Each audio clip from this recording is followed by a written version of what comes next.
KNH news 24. Ahilyanagar मुकुंदनगरमध्ये पहाटेपासून ATS दहशतवाद विरोधी पथकाची छापेमारी. अहिल्यानगर शहरातील मुकुंदनगर येथे रविवार दिनांक 15 फेब्रुवारी 2026 रोजी पहाटेपासून महाराष्ट्र ATS विभागाकडून छापेमारी सुरू असून एकूण 7 ठिकाणी छापेमारी झाल्याची माहिती मिळत असून यामध्ये काही प्रमाणात पोलिसांना तलवारी मिळून आल्या आहेत अशी प्राथमिक माहिती सूत्रांकडून मिळत आहे. या कारवाईच्या पार्श्वभूमीवर अहिल्यानगर शहरात मोठा फौजफाटा तैनात करण्यात आला आहे.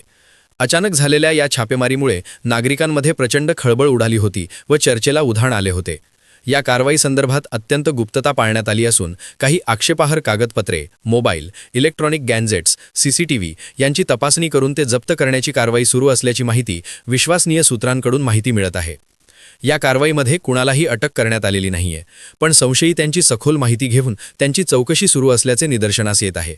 स्थानिक पोलिसांकडून या कारवाईबाबत कुठल्याही प्रकारची माहिती दिली जात नाहीये. पुणे, नाशिक, ठाणे येथील महाराष्ट्र ATS पथकाकडून संयुक्तरित्या ही कारवाई केली असून या अचानक झालेल्या छापेमारीमुळे मुकुंदनगर परिसरात काही काळ तणाव निर्माण झाला होता. या कारवाई संदर्भात अत्यंत गुप्तता ठेवली असून या कारवाईमधून नेमकी काय समोर येते हे पाहणे महत्त्वाचे आहे.